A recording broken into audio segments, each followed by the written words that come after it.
안녕하세요. 네. 네. 그러면 설명이 한번 시작해 보도록 하겠습니다. 저는 중대부고에서 한국사하고 통합사회를 담당하게 되는 틀림없는이라는 닉네임을 사용하고 있는 김준창이라고 합니다. 만나서 반갑습니다. 오늘 이제 학교가 발표 나고 난 뒤에 이렇게 관심을 가지고 와 주셔서 감사합니다. 제가 통합사회하고 한국사를 담당하게 될 것인데 제가 누구인지 짧게 한번 소개하고 시작하도록 하겠습니다. 저는 연세대학교 역사교육 석사 과정에 있고요. 그 다음에 이투스에서 통합사회 한국사 대표 강사입니다. 이투스는 압도적인 1등이고 통합사회는 작년에 런칭해서 성장 중에 있습니다. 그래서 이제 수능 과목으로 이제 2020 개정 따라서 통합사회가 이제 필수 과목 되거든요. 근데 거기에서 대표 강사로 선발되었습니다. 그 다음에 대치동에서는 두각학원, 명인학원, 이강학원 이렇게 출강을 가고 있고요. 그리고 작년에 현장 수강생 수가 400명이 넘어갑니다. 그리고 한국사 통합사회 전교 1등을 배출했다고 하는데 이게 좀 있어 보이겠지만 그냥 둘 다 만점 받으면은 전교 1등입니다. 그래서 만점자는 매번 나온다라는 거 말씀드리고요. 그러면 이제 내신 한국사하고 통합사회에 대해서 이야기를 한번 해볼까 합니다. 사실 국어, 영어, 수학이 있을 거예요. 국어, 영어, 수학에 비해서 이 한국사 같은 경우에 통합사회 이렇게 중요도가 낮다라고 생각하는 경우가 있을 겁니다. 근데 이거는 맞는 말이긴 합니다. 근데 중요한 것은 내신으로서 대학을 가겠다라고 한다면은 이야기가 조금 달라집니다. 왜 달라지냐면요.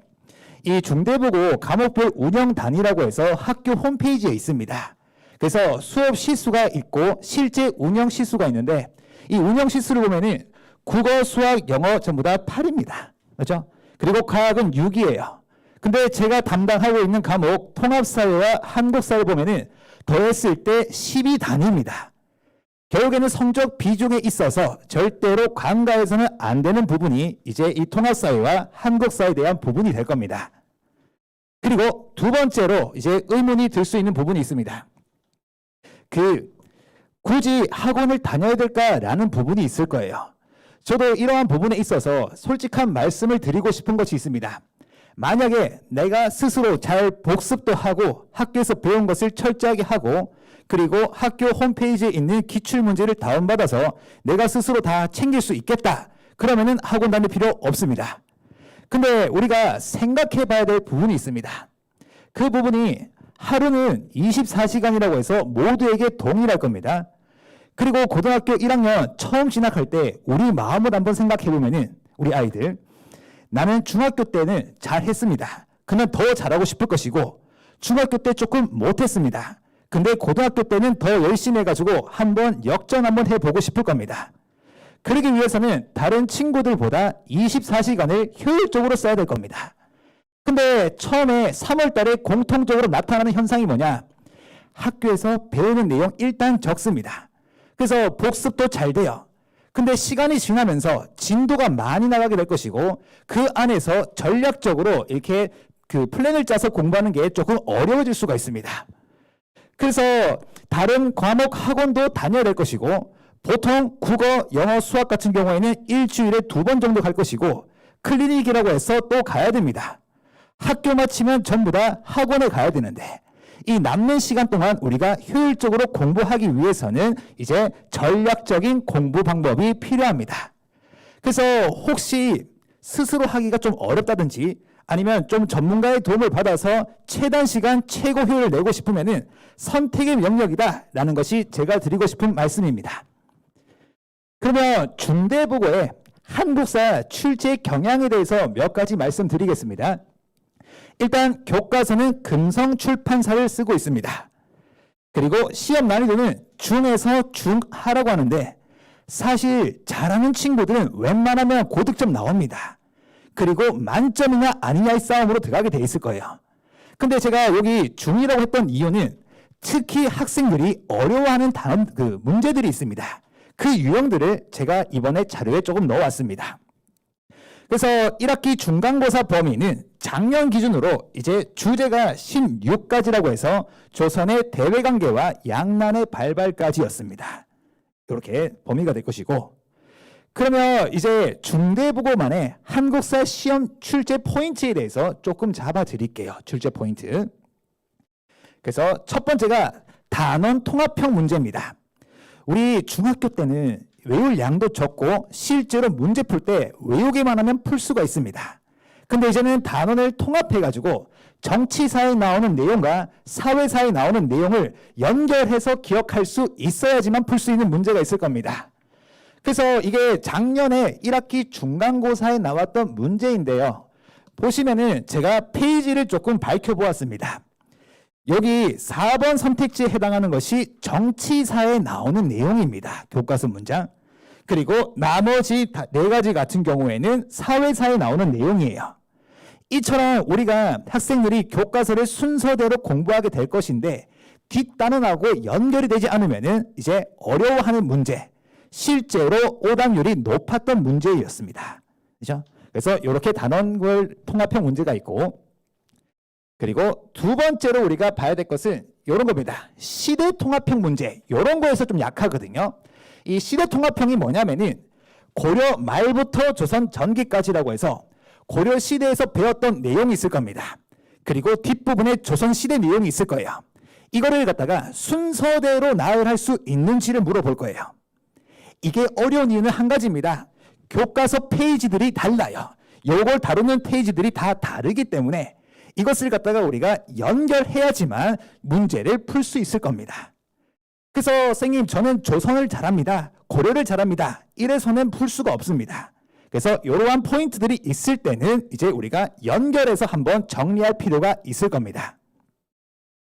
그리고 세 번째, 지역을 묻는 문제입니다. 중대국어에서는 이게 변별력을 가리는 문제라고 하는데 사실 보통 학교에서는 교과서에 있는 지도를 자료로 주는 경우가 많습니다. 근데 이 중대국어는 교과서에 있는 지도에 지명을 갖다가 알고 있는지를 물어보게 될 거예요. 그래서 이게 실제로 기출문제였는데요. 이게 오소경이 이제 있는 지명을 알 수 있냐라는 건데 제가 오늘 드린 자료에 보시면은 교과서에 나오는 지도가 있을 겁니다. 글씨 생각보다 이것보다 작아요. 그러면 학생들이 본문은 열심히 읽지만 지도 속에 있는 이 지명까지 외울까라고 했을 때는 관가할 수 있는 경우가 많습니다. 그래서 이 또한 오답률이 높았던 문제였습니다. 그래서 이렇게 크게 세 가지가 객관식과 관련된 특징이 될 것이고요. 그 다음에 서술형인데요. 서술형. 이 서술형에서는 완전한 문장으로 서술하세요 라고 하는 건데 이 또한 처음에 우리가 연습을 한번 해보면은 그 다음부터는 쉬워요. 하지만 중학교 때는 이렇게 완전한 문장으로 쓰세요 라고 해서 길게 한번 써본 적이 없을 겁니다. 그래서 여기 이 세력하고 빈칸이 있을 겁니다. 여기 있는 내용들을 우리가 뽑은 다음에 그리고 두 번째로 보시면은 이렇게 보기가 있을 겁니다. 보기. 그래서 보기가 이렇게 나오고 그리고 나서 이제 이게 실제로 우리가 써야 되는 거예요. 그러면 빈칸에 전부 다 해당하는 단어를 써가지고 길게 쭉 다 써야지만 정답 처리가 되는 거예요. 그래서 서술형 같은 경우에는 보통 이게 교과서 문장을 그대로 가지고 옵니다. 앞에 주어 같은 경우만 살짝 바꿀 뿐이에요. 그래서 우리는 이 교과서 대비도 반드시 해야 되겠구나라는 것을 알 수 있을 겁니다. 그러면 중대국어 한국사는 어떻게 대비해야 됩니까? 라고 했을 때 시험 포인트에 맞는 개념이 필요합니다. 저는 학교마다 교과서가 다르기 때문에 그 학교 교과서에 맞는 교재를 따로 만듭니다. 그래서 보통 한 번쯤 돌아보면은 이 학교 저 학교 똑같은 교재 쓰는 경우가 많습니다. 그런데 저는 그렇지 않습니다. 학교에 맞추어서 다 작업을 할 것이고요. 그 다음에 학교 수업 시간은 복습 시간으로 활용한다. 이게 제가 봤을 때 최고의 한국사 고득점 전략입니다. 교과서를 누가 더 많이 읽어봤느냐, 이 문장 한 문장도 놓치지 않았느냐, 이 싸움이 만점으로 가냐 안 가냐의 싸움인데 다른 과목에 치여서 학원 가야 됩니다. 그러면 학교 수업 시간에 늦게까지 공부했다고 해서 자는 경우가 있어요. 하지만 저는 항상 수업 시간마다 강조합니다. 이 학교 수업 시간은 무조건 복습하는 시간으로 활용을 해야 됩니다. 그리고 문제풀이인데 기출문제 있습니다. 그래서 3개년부터 5개년까지 제가 다 가지고 있습니다. 그리고 중대국어 교과서 기반한 문제를 푸셔야 됩니다.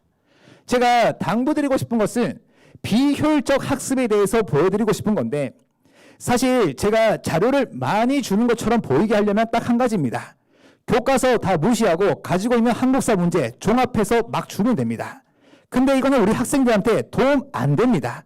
제가 이 학교별 수업을 갔을 때 작년에 현장에서 400명이 넘는 학생들이 선택했을 때는 다 이유가 있을 겁니다. 효율은 최대로 높여드려야 되고 공부 시간 줄여줘야 됩니다. 그래서 이런 것이 있을 거고요.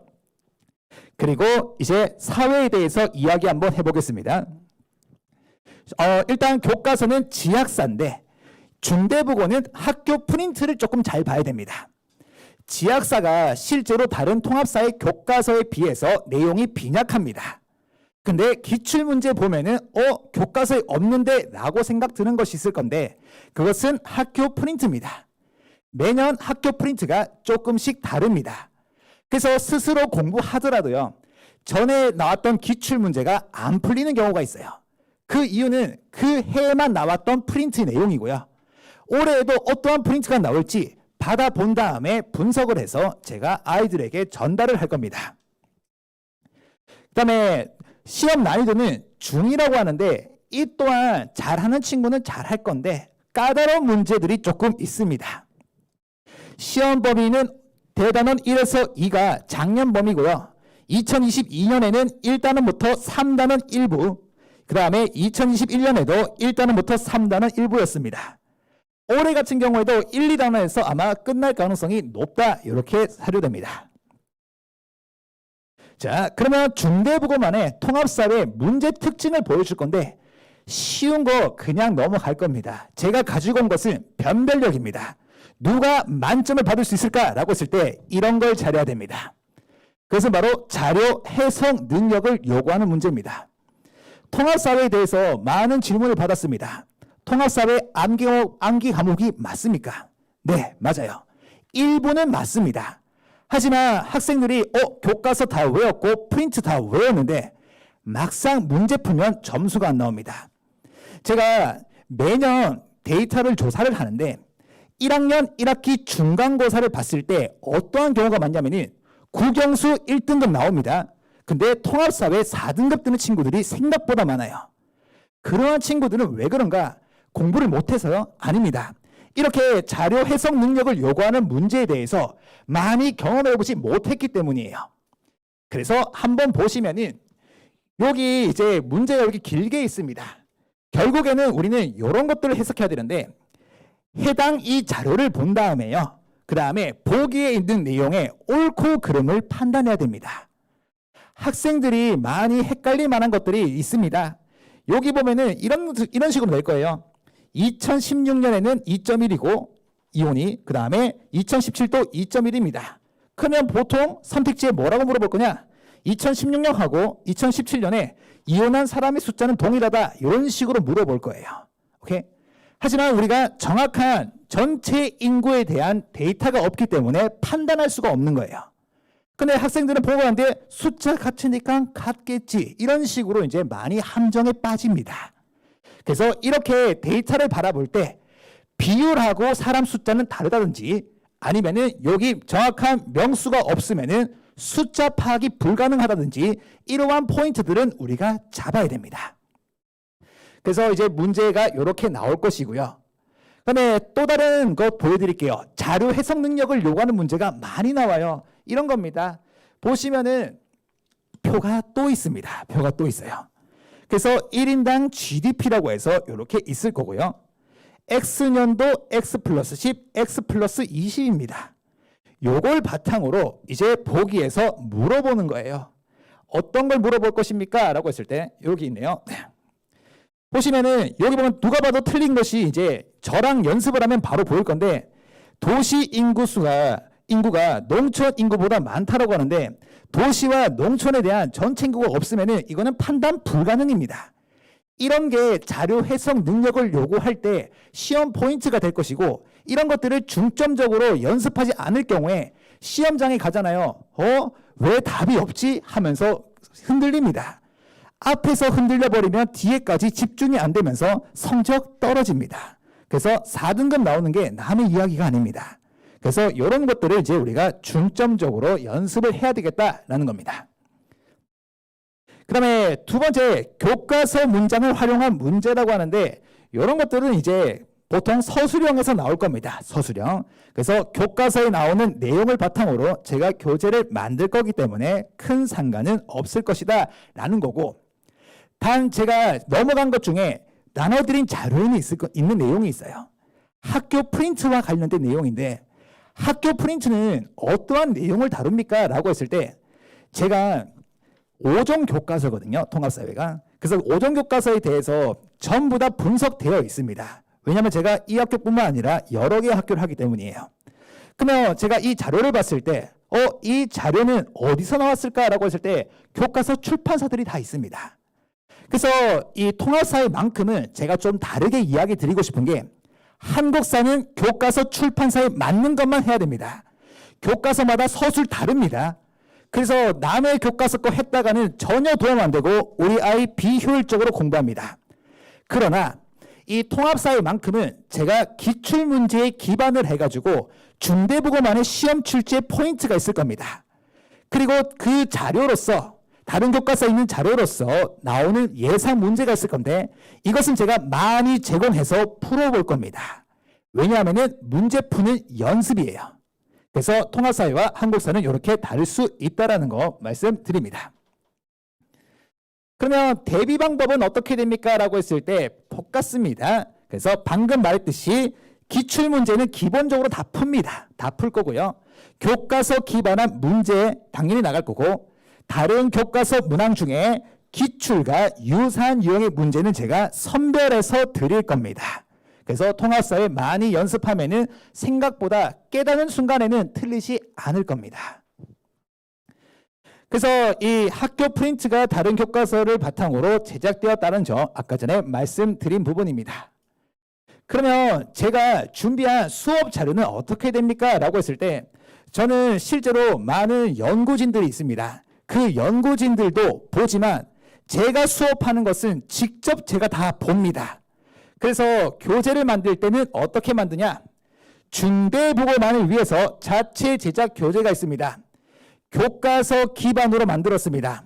다른 교과서에 있는 내용 없습니다. 오직 금성출판사 교과서를 바탕으로 아이들이 보기 쉽게 요약해 두었습니다.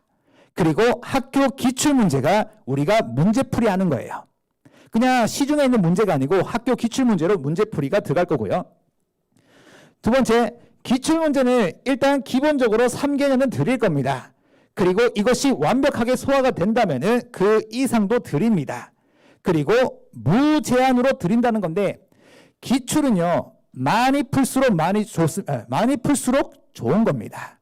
왜냐하면 시험 포인트가 자연스럽게 체득이 되거든요. 그래서 이런 점 있다는 거 말씀드리고요. 그 다음에 과제입니다. 이 과제가 어떤 것이 있을까라고 했을 때 교과서 중요하다고 했죠. 저는 어떻게 해서든 간에 우리 아이들이 교과서 한 번이라도 더 봐야 된다고 생각합니다. 그래서 학교 수업 시간에 이제 같이 쌩이 수업 들으면서 교과서에 보면은 굵은 글씨랄지 아니면 기출되었을 때 아이들이 몰랐던 문장들이랄지 단어들이 있을 거예요. 그 부분은 제가 가로나 네모로 만들어 놓았습니다. 그래서 한번 써보면서 이 파트는 이게 중요했구나 라고 할 거고요. 그리고 출제 예상 문제도 중대국어에 맞추어서 다 드린다라는 거 이렇게 됩니다. 그리고 한 가지 더 설명드리고 싶은 것이 있는데, 제 과제의 특징은 다른 곳하고 좀 차별된 점이 있습니다. 그것은 바로 뭐냐? 주차가 지날 때마다 앞부분이 누적해서 계속 나갈 거예요. 이렇게 하는 가장 큰 이유가 뭐냐면은 1주차 과제 끝났습니다. 보통은 2주차 과제 나갈 거예요. 근데 그렇게 되면은 3주차쯤 됐을 때는 1주차 내용 까먹습니다. 그래서 복습할 때 풀어보는 것은 시간이 적게 소요되기 때문에 2주차, 3주차가 나가더라도 1, 2주차 앞의 내용이 함께 나갈 겁니다.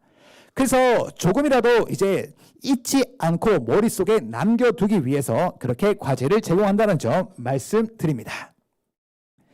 그러면 이제 관리 같은 경우에는 질의응답인데, 이제 이 중대국어만큼은 제가 직접 하겠습니다. 다른 학교는 조교를 시키겠지만 여기만큼은 제가 직접 할 것이고요. 그 다음에 테스트는 2주차부터 테스트가 진행됩니다. 1주차는 테스트 볼 게 없기 때문에 2주차부터고요. 결과는 부모님께 문자 발송 당연히 갑니다. 그리고 진도와 과제 관리입니다. 매주 수업한 진도에 대해서 문자, 이 또한 중대보고는 제가 직접 보내겠습니다. 그리고 과제 제출 여부도 직접 보내드릴 것이고요. 그 다음에 학생 개별로 과제에 대한 피드백 제공할 겁니다. 그래서 왜 숙제를 안 했는지, 그리고 이 문제는 왜 틀렸는지 정확하게 친숙하게 설명해 드릴 겁니다. 그리고 보충인데요. 필요시 줌을 통해서 무료로 보충하겠다라는 건데 이건 한 가지입니다. 학교 말고 학원 스케줄 많죠. 10시 끝나고 난 뒤에 11시라도 잠깐 짬을 내서 우리가 줌을 통해서 한번 체크하겠다라는 취지에서 넣어둔 겁니다. 그렇죠? 그러면 개강 일정입니다. 3월 16일 토요일입니다. 그래서 7시부터 22시까지가 될 것이고요. 그리고 5+2회인데 1회차는 무료입니다. 그래서 일단 처음에 오셔가지고 수업이 어떤지, 자료는 어떤지 다른 데랑 한번 비교해 보시고요. 제가 생각했을 때 제 수업은 한번 듣고 난 뒤에 다시 오는 경우가 많습니다. 그렇기 때문에 이제 1회차는 무료니까 꼭 오셔서 이제 자료도 한번 보시고 수업도 들어봐 주시면 좋겠습니다. 그리고 직전 보관과 관련해 가지고 말씀드립니다. 무조건 시험 전날에 진행되는 것은 아닙니다. 한국사 암기 과목이라는 특성도 있고 통합사회도 어느 정도 암기가 필요합니다. 그래서 보통 수학하고 같이 보는 경우에는 좀 땡기는 경우가 있고, 그리고 학습의 효율을 위해서 요일도 볼 겁니다. 요일도 보았을 때 먼저 정리해두고 전날에 스스로 정리하는 것이 효율적이다라고 하면은 땡길 수도 있다는 거 미리 말씀드립니다. 대신에 시험 전날에 하지 않더라도 시험 보는 아침까지 질의응답은 계속됩니다. 그래서 이거는 제가 꼭 지키는 철칙이니까 새벽 2시, 3시에 보내도 괜찮습니다. 이제 중대보고가 발표가 났죠. 합격자. 우리는 이미 결정되었습니다. 결정된 것은 바꿀 수가 없고 주어진 환경에서 최선을 다해야 될 겁니다. 그 과정에서 통합사회와 한국사만큼은 저를 믿고 맡겨주신다면 최단 시간 최고 효율로 등급 보장해 드리도록 하겠습니다. 그러면 저는 본 강의에서 뵙겠습니다. 지금까지 틀림없는 통합사회 한국사 김민창이었습니다. 감사합니다.